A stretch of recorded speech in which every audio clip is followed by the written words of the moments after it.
de la cita? Amén. Leo para usted bajo la bendición de nuestro Dios, Padre, Hijo, Espíritu Santo. Amén.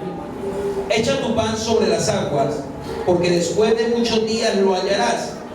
Reparte a 7 y aún a 8, porque no sabes el mal que vendrá sobre la tierra. Vamos a leerlos, amén, el verso 1 y 2 todos, hermanos. ¿Están en la cita? Amén. Leámoslo, hermanos. Echa tu pan sobre las aguas, porque después de muchos días lo hallarás. Reparte a 7 y aún a 8, porque no sabes el mal que vendrá sobre la tierra. Padre Celestial, en esta hora vengo delante de tu presencia para honrarte, para glorificarte y para exaltarte. En esta hora vengo delante de ti pidiéndote que me ayudes, que me bendigas, Señor. Quiero pedirte en esta hora que tengas misericordia de mí y me ayudes. Pon las palabras en mi boca, las que quieres transmitir y enseñar a este pueblo. Pon las palabras, Señor, que este pueblo necesita. Bendícenos, háblanos, ministranos, Espíritu Santo, a través de tu palabra. Yo te lo pido, mi Dios. Ten misericordia y háblanos la noche de hoy. Ayúdanos, Señor. Yo te lo pido, mi Cristo, mi Rey, mi Redentor. Amén, Señor. Y amén. Pueden tomar asiento, mis hermanos, pueden tomarse cómodos. Aleluya.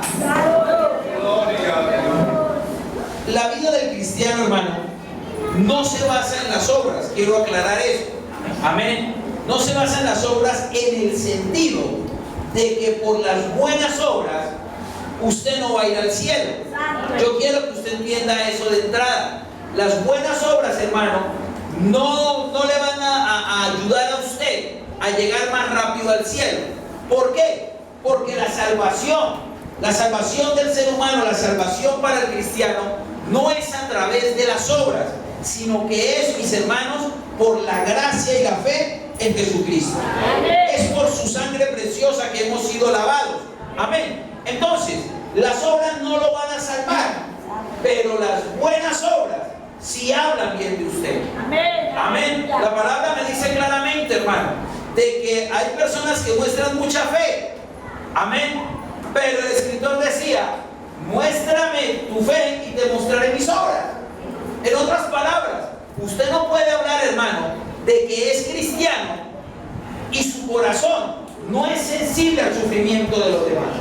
Usted no puede decirme a mí de que usted tiene a Cristo en el corazón y que el amor de Cristo habita en usted y habita en mí, y seamos indiferentes al sufrimiento de las demás personas.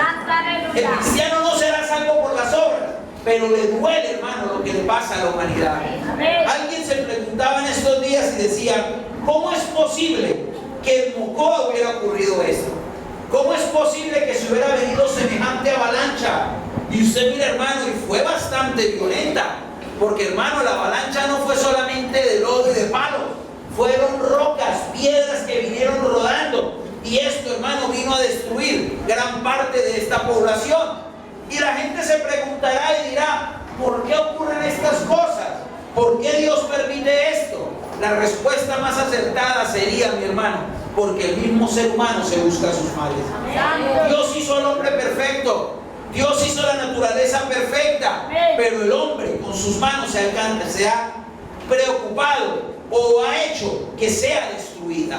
Amén. Cuando usted escucha los testimonios de las personas, hermano, y cómo incluso habían personas que hacía 2, 3 años habían denunciado que esto podía pasar. ¿Por qué? A causa de la deforestación. Deforestaron, hermano, para los grandes cultivos de coca en la región.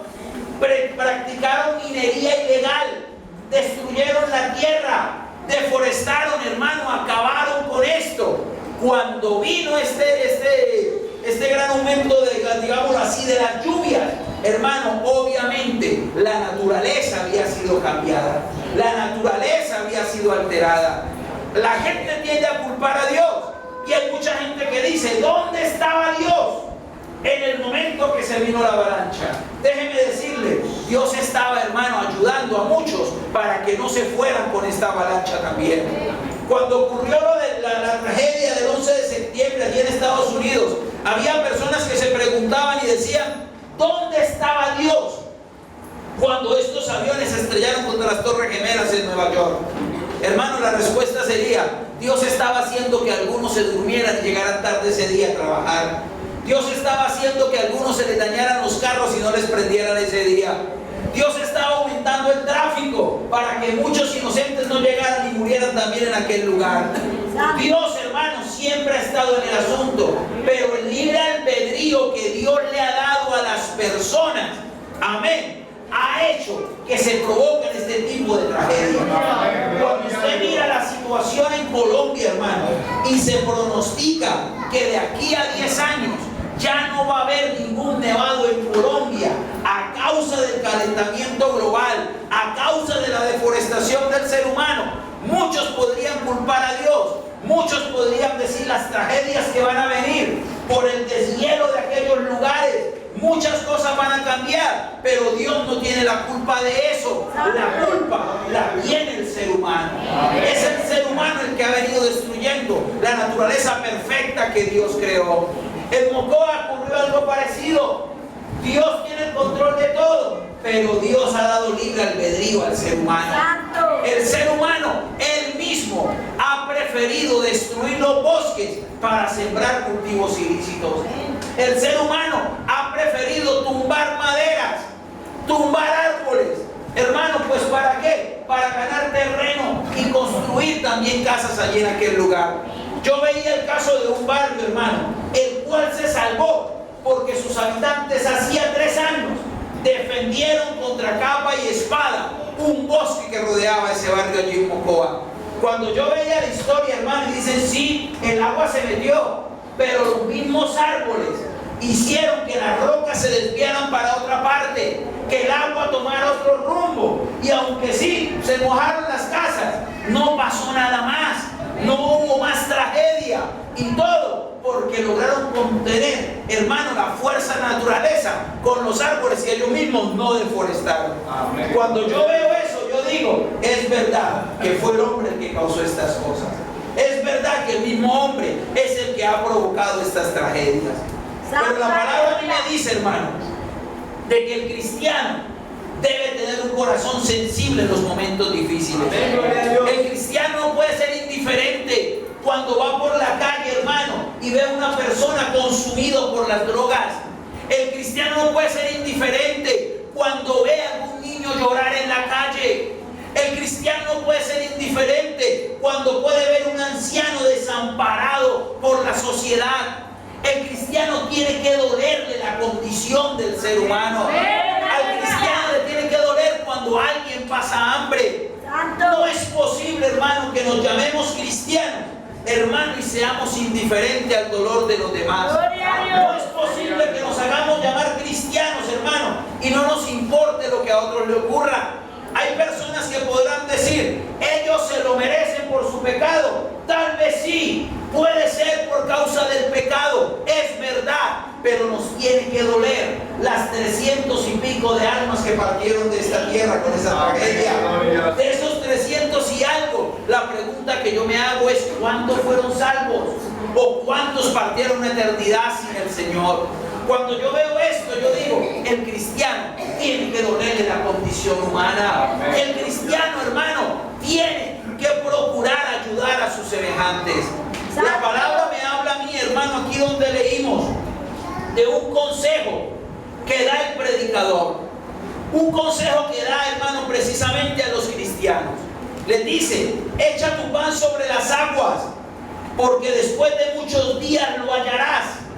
Cuando vamos a este texto, mi hermano, la traducción hebrea para pan también significa semilla de trigo.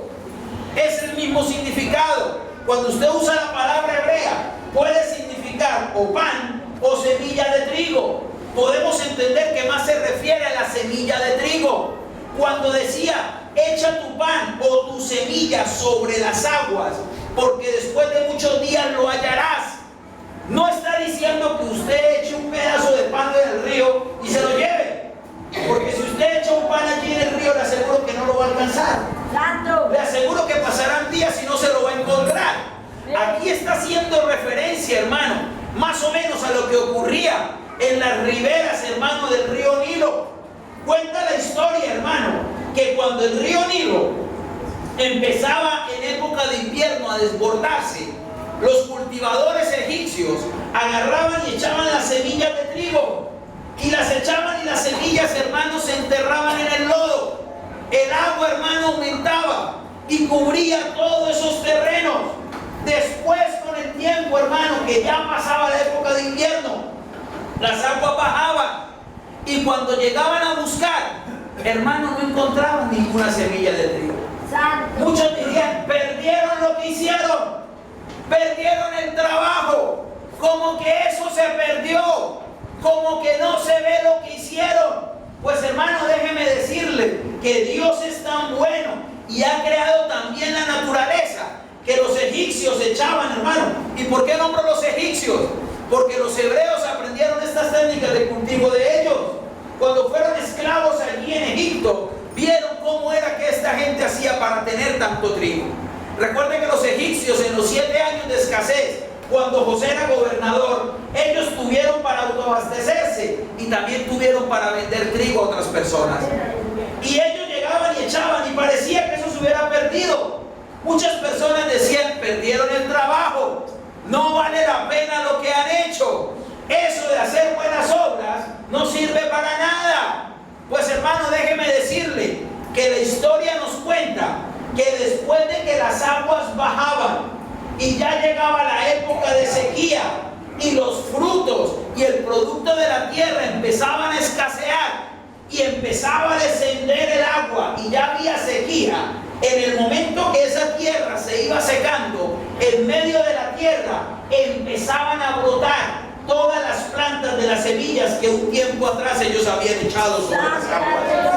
Alguien diría: es una pérdida, se perdió. Déjeme decirle que no. La semilla se enterraba, el agua la llevaba y hacía que se enterraba más todavía.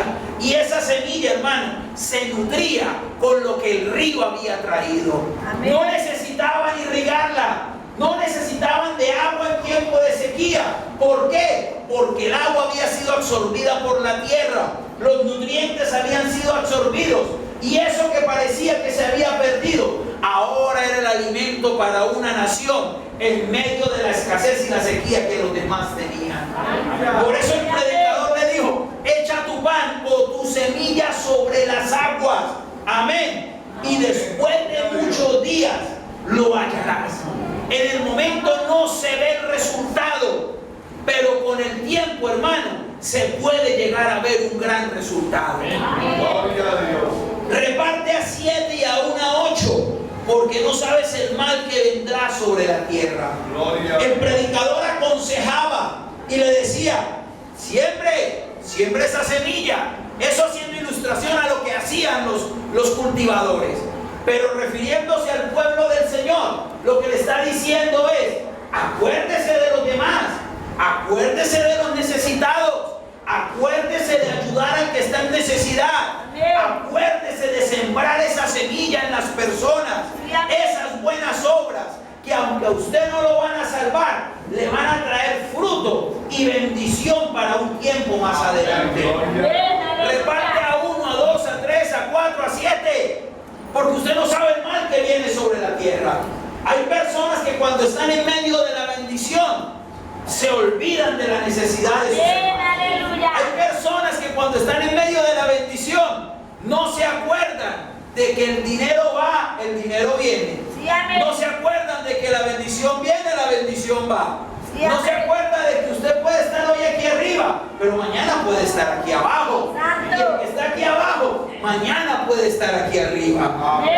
Reparte, hermano, reparte, decía el predicador. O sea, acuérdese de ser bondadoso con los necesitados, porque usted no sabe el mal que viene sobre la tierra. Hoy la obra se ha abocado a ayudar a Mocoa, a nuestros hermanos que tenemos allá, a las personas que están alrededor. Son ellos los que se quedaron sin casa ahorita, son ellos los que no tienen ni agua potable, son ellos los que están pasando necesidades. Pero usted y yo no sabemos el día de mañana qué nos puede pasar a nosotros. Usted y yo no sabemos el día de mañana, si Dios permitiera, hermano, un terremoto, una tragedia en esta ciudad. Usted no sabe si una inundación, Usted no lo sabe, pero sabe una cosa: cuando usted ha sembrado en la vida, hermano, cuando usted se ha acordado del necesitado, hermano, Dios es fiel y justo para proveerle a usted también. Dios es fiel y justo para saber que usted se acordó de los necesitados en su tiempo. En la palabra encontramos muchos ejemplos. Quiero nombrarle solo 3 ejemplos, mi hermano, porque no pienso extenderme demasiado. Encontramos el primer ejemplo allí en el segundo libro de Samuel, capítulo 9, versículo 1. Dice la palabra que en un momento el rey David, estando ya instalado como rey, hizo memoria. Dice que se acordó e hizo una pregunta.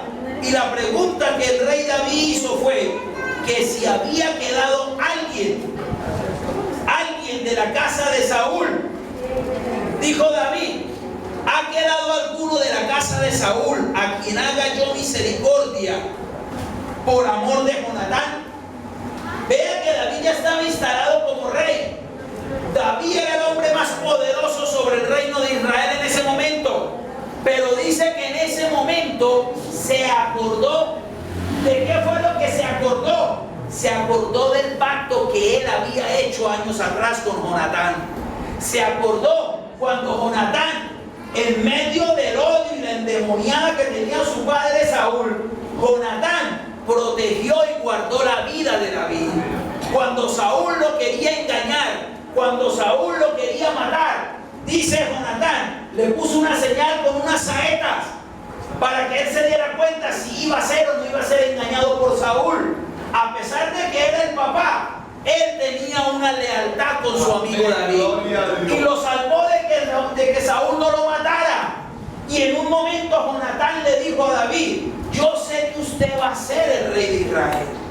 Yo sé que Dios lo ha ungido a usted como rey, pero solo quiero pedirle una cosa: haga misericordia con mi casa, haga misericordia con mi familia.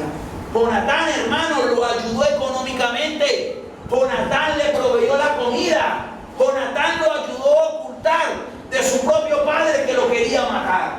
Y después de que Saúl muere Jonatán, pasa el tiempo, hermano, ya habían pasado varios años, ya había ocurrido bastante, hermano, había transcurrido. Él se acordó de lo que Jonatán había sembrado en él. Recuerde que Jonatán era el príncipe heredero. Jonatán hubiera podido decir: pero ¿cómo voy a ayudar a este hombre si este hombre es el que me va a tumbar el reino a mí? Jonatán era el heredero del trono. Pero vea que Jonatán no pensó egoístamente. Jonatán pensó en preservarle la vida a su amigo David. Hermano, y ese acto de misericordia y bondad que tuvo Jonatán hacia David, eso quedó sembrado en el corazón de David. Cuando pasaron los años, hermano, y David era fuerte, se acordó y dijo: oiga, yo le hice una promesa a Jonatán. Pero resulta que era que parecía que toda la familia de Saúl había sido exterminada. Toda la familia, más aún, el padre de este muchacho, de Mefiboset, fue asesinado mientras descansaba en el lecho de su casa. Pareciera ser, hermano, que la que estaba cuidando la puerta se descuidó, se durmió, y unos asesinos entraron, hermano, lo mataron y le quitaron la cabeza. Y la que cuidaba al muchacho salió corriendo para salvarle la vida. Y en medio de que iba corriendo, el muchacho se le cayó, sufrió un golpe en la columna y quedó lisiado. No era paralítico, pero sí era lisiado. Tenía unos problemas para caminar. Aparte, después de ser príncipe en el palacio, ahora venía a ser un mendigo, hermano, en una tierra llamada Lodebar, una tierra donde no llegaba palabra y donde no llegaba la misericordia de nadie. Allí lo ocultaron al muchacho y David no sabía de él, pero algo le despertó en el corazón. Vea, hermano, que cuando usted se acuerda de sus hermanos, se acuerda del necesitado, hermano, en algún momento Dios va a orar. Amén. Hermano, el ser humano se olvida y es ingrato, sí, pero Dios no. Amén. El ser humano se olvida, pero Dios sí tiene memoria. Vea que a David se le había olvidado, incluso él pensaba que ya todos estaban muertos. Y de repente dijo: ¿habrá quedado alguien de la casa de Saúl a quien pueda yo hacer misericordia? Hermano, y le dijeron: pues sí hay una persona. Un muchacho que la nodriza salió corriendo con él, se cayó, se golpeó la columna, quedó lisiado. Pero el muchacho está por allá como un mendigo en una tierra, hermano, una tierra lejana. Y él lo mandó a llamar, dijo, pues yo voy a hacer misericordia a ese muchacho por amor a Jonatán, mi amigo. Lo mandó a buscar y después de ser un mendigo, hermano, en una tierra donde nadie tal vez lo volteaba a mirar, porque, hermano, la condición económica era de extranjero, era una condición económica bastante precaria. Y allá lo mandó a buscar, y de ser un mendigo pasó a sentarse en la mesa del rey para comer con el rey David. Tal vez nadie se acordaba de ese muchacho lisiado. ¿Cuántas veces vamos por la calle y no nos acordamos de una persona lisiada en la calle? ¿Cuántas veces vamos por la calle y podemos ver a un niño, hermano, con su cara sucia, tal vez mugriento, tal vez oliendo a feo porque lleva días que no se baña? Pero cuando nos acercamos y lo abrazamos y le decimos, Cristo te ama, siente el amor del Padre a través del abrazo que yo te voy a dar. No, hermano, muchas veces los cristianos no hacemos esas cosas. Muchas veces los cristianos simplemente decimos, para eso está el bienestar familiar, para eso está el gobierno. Un gobierno, hermano, que adora a brujos, hermano. Un gobierno que se olvidó de Dios, que se van a acordar de hacer misericordia con un niño. Pero, hermano, esa es la triste realidad que también los cristianos vivimos. Ese lisiado mendigo, nadie se acordaba de él.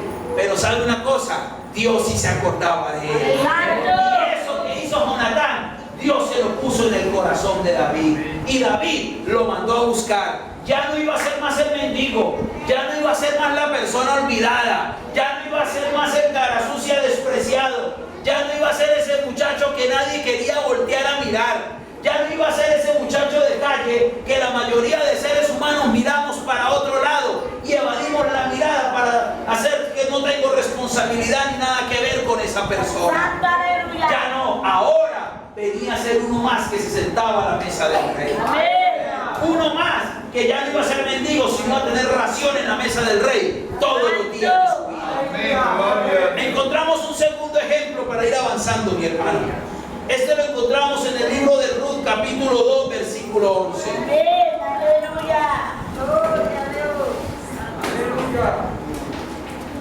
Ruth, capítulo 2, versículo 11. Precisamente quiero hablar de Ruth.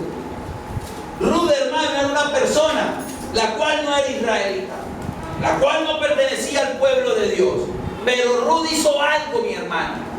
Y fue que en el momento que su suegro, su esposo y su cuñado murieron, ella hizo misericordia a una anciana desamparada. Dice la historia, hermano, que de Belén se había ido Elimelech con su esposa Noemí y sus dos hijos a campos de Moab. Y cuando estaban allí sus dos hijos se casaron. Pero estando allá, se murió Elimelech y se murieron sus hijos también. Y solamente quedó viva Noemí con sus dos nueras, Orfa y Ruth. Y en ese momento Noemí se quedó mirándole y le dijo, no, vuélvanse a sus dioses, vuélvanse a su pueblo. Orfa se regresó. ¿Qué más iba a hacer al lado de una anciana pobre y arruinada? ¿Qué más iba a hacer al lado de una anciana que no le podía ofrecer un futuro económico? Pero dice la palabra que Ruth no hizo eso, hermano. Dice la palabra que Ruth le dijo, hizo un pacto con ella y le dijo, yo iré donde tú vayas. Tu pueblo será mi pueblo y tu Dios será mi Dios. ¡Aleluya! Y se fue y la acompañó. Dice que llegaron a Belén, pero cuando estaban allá, mi hermano, llegaron arruinadas, llegaron sin nada, llegaron con la economía súper quebrada. La gente las miraba, hermano, y les producía lástima, pero ninguno les quiso ayudar. Hermano, ¿cuántas veces nos produce lástima, pero no tendemos a ayudar a las personas? Eso fue lo que se produjo allí en la tierra de Belén. Todos las miraban y decían, ay, ahí viene Noemí, ay, terrible, ay, pobrecita, ay, eso le pasó por desobediente, eso le pasó por irse de la tierra de Belén. Y empezaron a juzgarla. Dice la palabra que ella llegó sin familia, sin nada, pero tenía esta muchacha, la cual en realidad ya estaba desligada de ella, ya no tenía ninguna obligación. Pero esta muchacha Ruth la quiso acompañar en su momento más difícil. Y en el momento, mi hermano, cuando necesitaron ir a buscar, dice la palabra que Dios obró y tocó a una persona, el versículo 11. Y respondiendo vos le dijo: he sabido todo lo que has hecho con tu suegra. Hablándole a Ruth respecto a lo que hizo con Noemí. He sabido todo lo que has hecho con tu suegra después de la muerte de tu marido, y que dejando a tu padre y a tu madre y la tierra donde naciste, has venido a un pueblo que no conociste antes. Jehová recompense tu obra y tu remuneración sea cumplida de parte de Jehová Dios de Israel, bajo cuyas alas has venido a refugiarte. Vea que Ruth, hermano, ¿qué podía esperar Ruth de Noemí? Otro hijo, no lo podía tener para casarse. Condiciones económicas, habían vendido todo. Que la ayudara, ¿qué podía ella esperar de Noemí? Solamente que se abocó a la misericordia y dijo: esta pobre anciana, ¿qué va a hacer sin esposo? ¿Qué va a hacer sin hijos? No tiene a nadie. Yo la voy a ayudar. Por lo menos voy a trabajar para darle comida hasta los últimos días que le queden.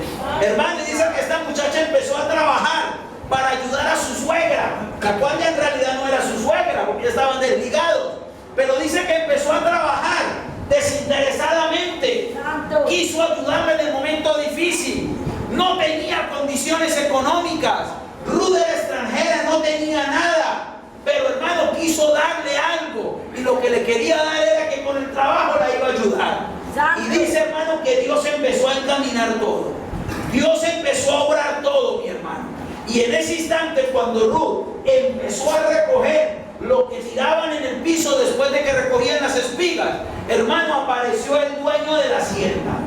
Ella muy calladamente dice que trabajó durante todo el día. Pero el dueño de la hacienda llegó. Y en el momento que llegó el dueño de la hacienda, preguntó: ¿quién es esa joven? Y dijeron: esa es Ruth, la que regresó con Noemí. Enseguida el hombre se quedó mirando y dijo: yo sé lo que esa muchacha ha hecho con esa anciana. Yo sé cómo la ha ayudado. Yo sé cómo le tendió la mano. Les voy a pedir un favor: no la molesten. Déjenla que recoja en este campo. Más aún, dejen caer algunos manojos para que ella agarre más y sea bendecida. Y dice que ella recogió bastante. Después él la buscó y le dijo: mire, cuando tenga sed, ven y tome del agua aquí de todo. Cuando sea la hora de comer, ven y come el pan como comen todos los demás obreros. Y usted conoce la historia. Después, al final, mi hermano, después de ser una persona que recogía los desperdicios o las sobras más bien que dejaban caer los obreros, usted conoce la historia. Ella vino, hermano, se enamoraron con vos, se casaron y ahora ya no venía a ser la muchacha que recogía las espiguitas. Ahora se convirtió en la dueña de la hacienda. Hermano, ¿usted cree que Dios no recompensa? Yo creo que Dios sí recompensa. Las obras no nos salvan, pero sí tenemos recompensa de parte de Dios. Ve, hermano, el caso de Mefiboset. Era un mendigo, pero por lo que hizo Jonatán, ahora era un príncipe más a la mesa del rey. Vea lo que hizo Ruth. Era una extranjera. No tenía capital económico. Cualquiera podría decir: ¿para qué les voy a ayudar? Más aún, el resto de Belén no les ayudó. Les dieron la espalda. Solo les producía lástima. Solo miraban desde afuera y decían: pobrecitas. Esas no tienen solución. Esas no tienen futuro. ¿Cuántas veces nosotros decimos lo mismo de la gente en la calle? Amén. ¿Cuántas veces decimos de un drogadicto en la calle: no tiene futuro? ¿Cuántas veces decimos de un niño en la calle: qué futuro va a tener? Déjeme decirle, son almas también que el Señor tienen un gran futuro igual que usted. Son almas que si se disponen en las manos del Señor, el Señor puede agarrar y de ese barro hacer un gran vaso, mi hermano. Usted no sabe lo que Dios puede hacer en las manos del alfarero. Este barro, hermano, puede convertirse en una gran obra de arte. Usted no puede despreciar a nadie. Mire que Noemí y Ruth producían ahí viene Noemí. Ay, Noemí, ¿cómo está? ¿Qué pregunta? Sabían que venía arruinada. Yo no veo que ninguno la haya recibido con pan y con vino. Solo preguntaban cómo le fue y ya entre ellos decían, se le murió el marido y los hijos. ¿Quién la manda a haberse ido? Así es la ingratitud del ser humano, mi hermano. Pero Dios sí estaba viendo lo que Ruth estaba haciendo. Dios estaba viendo, hermano, las buenas obras que estaba haciendo con esa mujer. Dios estaba viendo el corazón bondadoso que esa muchacha tuvo. No tengo dinero, pero tengo juventud para trabajar. No tengo capital, pero yo sé que puedo recoger espigas para que esta anciana y yo comamos. Pues Dios dijo, ya no va a recoger espigas.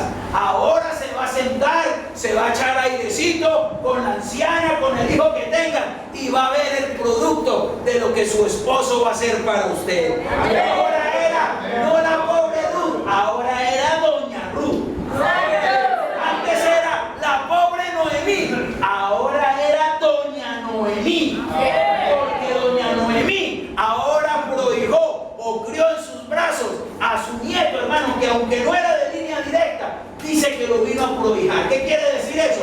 A seguir la línea mesiánica. Prácticamente como que lo adoptó y le dio el apellido del difunto, mi hermano. Eso fue lo que vino a ocurrir. Pero ¿por qué Dios hizo misericordia? Porque ellos primero tuvieron misericordia de otras personas. Hermano, Dios promete bendiciones cuando somos generosos. Dios promete bendecirnos cuando sabemos repartir a los demás. La mayoría de cristianos se nos ha olvidado repartir. La mayoría de cristianos se nos ha olvidado sembrar en el corazón de otras personas.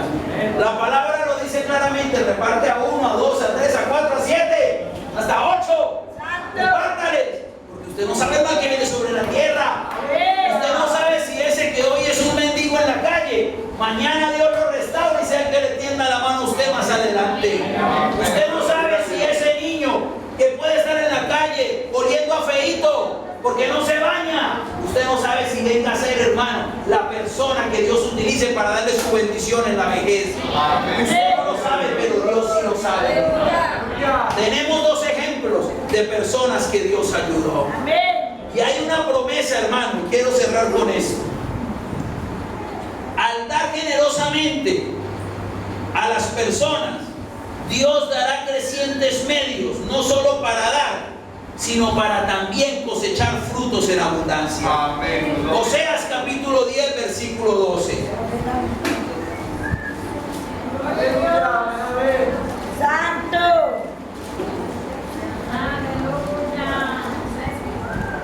Sembrad para vosotros en justicia, segad para vosotros en misericordia, haced para vosotros barbecho, porque el tiempo de buscar a Jehová hasta que venga y os enseñe justicia.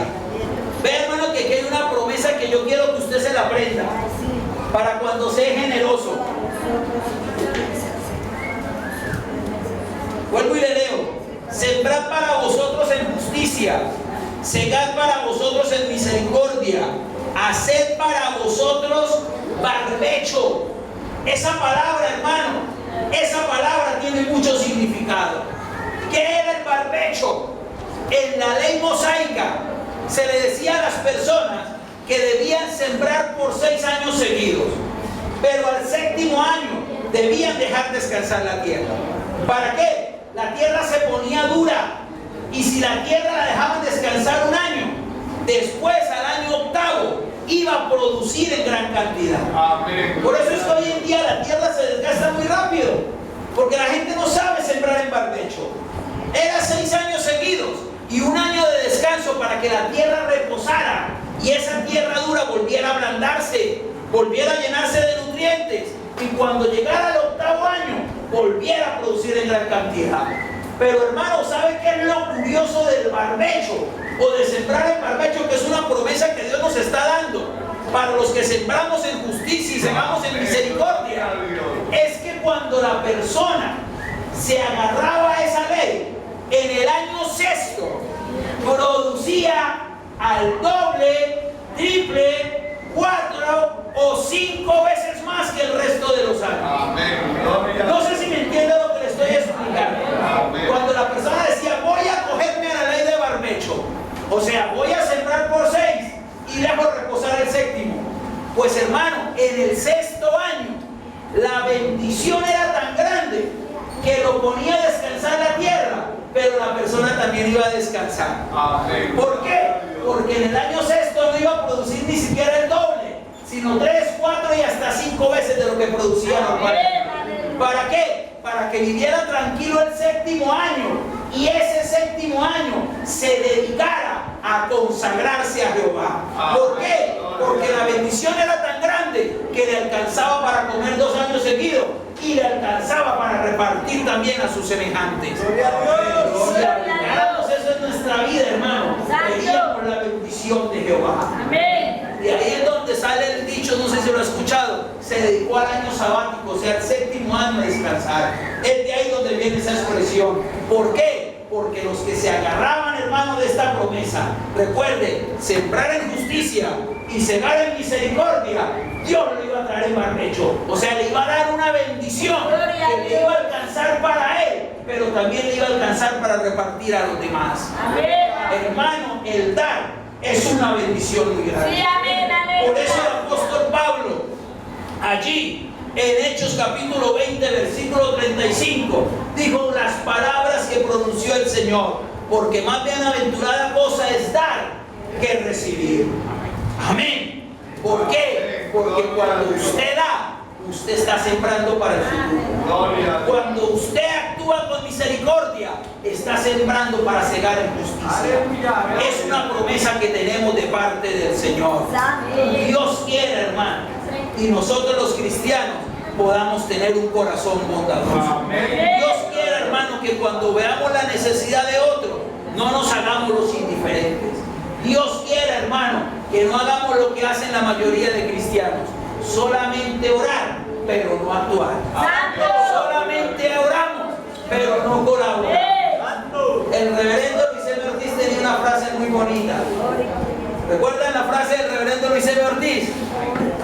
Ore y coopere. No se quede solo orando por el necesitado. Coopérele y ayúdele al que le puede cooperar también. Y con el tiempo verá la recompensa de parte del Señor. Si la palabra me dice que echemos el pan sobre las aguas y después de muchos días veremos el resultado, hermano, Dios no miente, es porque es una realidad. Si la palabra dice que repartamos, hermano, a 1, a 2, a 3, a 4, a 5, a 6, 7, hasta 8, es porque esas personas en algún momento Dios les va a despertar el corazón y va a hacer que se acuerden de uno. Recuerda el caso de José. ¿Qué le dijo José al copero? Acuérdate de mí cuando estés enfrente de Faraón. ¿Se acordó o no se acordó? Él no se acordó en realidad. Pero cuando llegó el momento de crisis, cuando ya venía el momento difícil para Egipto, en ese momento se acordó de la promesa que había hecho a José. José ayudó en la cárcel. Y de la cárcel el Señor lo puso como gobernador de Egipto. Vea, hermano, que Dios recompensa. Vimos 3 casos, hermano. De mendigo a príncipe, ¿cierto? De recolectora de espigas que caían a ser la dueña de la hacienda. Y de ser un preso, hermano, ahora lo estamos viendo como gobernador de Egipto. Creámosle las promesas del Señor. Agarrémonos de la mano del Señor, que el Señor es fiel y justo. Él paga bien, no como nosotros pagamos. Póngase de pie, hermano, hágame el favor.